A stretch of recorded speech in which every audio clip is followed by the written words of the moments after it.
తన దాసులైన ప్రవక్తలు, తన సేవకులైన ప్రవక్తలకు, తన పిల్లలకు చెప్పుకుంటాడు దేవుడు.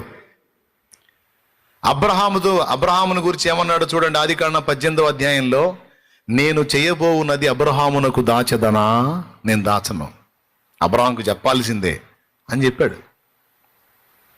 దేవుని మనసు అది.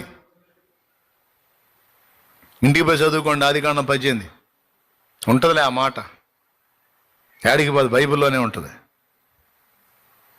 కానీ ఒక్క మాట గుర్తుపెట్టుకో సోదరా, దేవుణ్ణి అలాగా కనెక్ట్ అయ్యి, హలో ఇప్పుడే దర్శనాలు చూసేవాళ్ళ సంగతి పక్కన పెడుతున్నాను, మెలుగుతున్న వాళ్ళందరూ వినండి జాగ్రత్తగా. దేవునితో మనసు అలా కనెక్ట్ చేసుకొని దేవుని ప్రత్యక్షతల కొరకు అలా కాచుకోవటం అలవాటు పడిన వానికెల్లా తప్పనిసరిగా దేవుడు బయలుపరుస్తాడు. అయితే బయలుపరిచినప్పుడు ఉప్పొంగే మనసు ఉండకూడదు.